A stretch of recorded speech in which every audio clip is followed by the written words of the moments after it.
Bonjour à nouveau et voici votre deuxième projet du kit de la nature. Voici cette jolie carte que j'avais créée avec l'ancien papier design et ça c'est un mélange de l'ancien et le nouveau papier design qui est Fern Forever, mais je me souviens plus du terme en français. Alors, ça se peut que je vous ai envoyé un nouveau, c'est ça que je suis en train de me mélanger tantôt, là j'ai fait la première vidéo puis je me disais voyons, j'ai utilisé le nouveau papier design. Bref, je me souviens plus si je vous ai envoyé l'ancien ou le nouveau. Ça dépend des personnes qui se sont inscrites. Mais je crois que je vous ai envoyé au moins le haut de la nouvelle collection. Bref, ça va être une surprise. Alors, voici deux façons de faire. Alors, c'est soit que je vous ai envoyé telle quelle de cette façon-là ou celle-ci. La différence, c'est l'arrière-plan.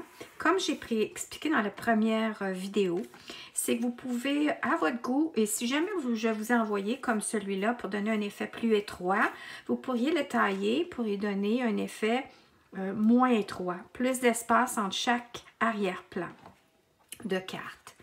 Alors, on peut voir ici, l'espace est 1/8 de chaque côté, donc le carton arrière-plan vert et 1/4 de pouce plus petit de haut et de côté de la base de carte.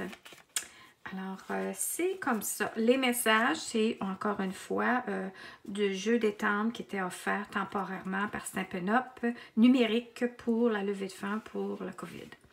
Alors, je vous présente aujourd'hui, maintenant, la troisième version que j'ai ici en utilisant un jeu d'étampe et un poinçon en passant par la Big Shot ovale de couture. Et puis, voici les cartons du papier de la nouvelle collection que j'ai fait un recto verso. C'est pour ça que je me suis mêlée tantôt avec la première vidéo. Et j'étais là, voyons, il me semble que j'ai mis le verso recto. Et puis non, c'est celle-ci que j'ai fait ça. Alors, on y va. On explique comment j'ai fait la carte. Tout simple, tout simple. Puis aussi, n'oubliez pas que vous pourriez, bon, ça vole de partout. Vous pourriez faire changement, hein? Vous pourriez arriver et dire jouer avec votre recto verso, vous pourriez le mettre comme ceci, vous pourriez mettre le message comme ça, et au lieu de le faire comme ça à la verticale, il pourrait être à l'horizontale. Alors, c'est vraiment the sky is the limit. Mais moi, je vais poursuivre de cette façon-là.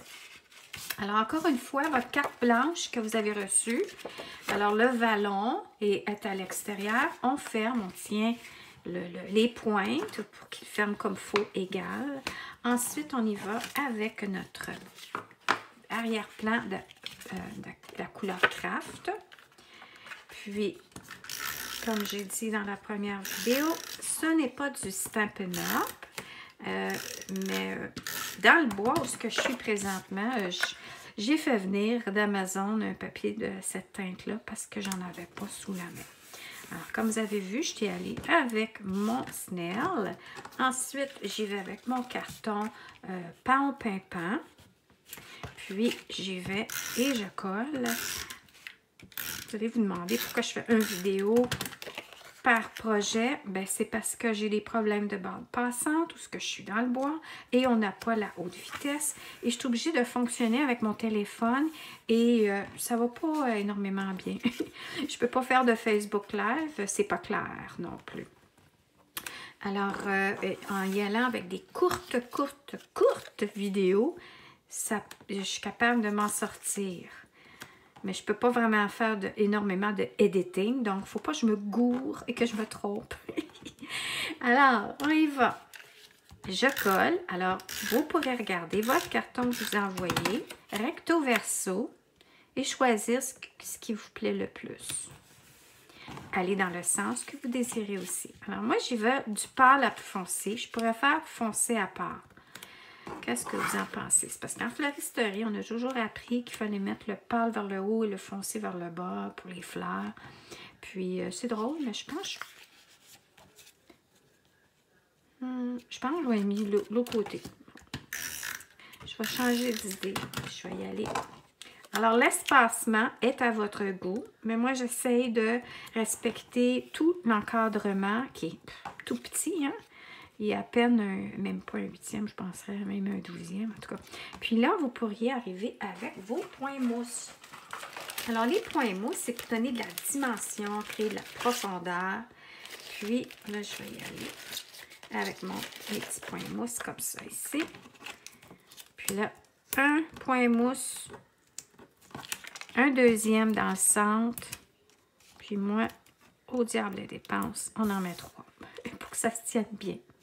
Alors, si vous avez de la difficulté, enlevez le petit papier, pressez avec votre ongle, si vous en avez. Moi, j'en avais plus. Maintenant, j'ai recommencé. Yeah! Puis, je l'applique dans le centre, comme ça. Et voilà, voici votre carte numéro 2. J'espère que ceci vous a plu. Puis, envoyez-moi des commentaires si vous avez des questions ou même votre photo de votre projet que vous avez réalisé. Alors, on se voit dans la prochaine vidéo.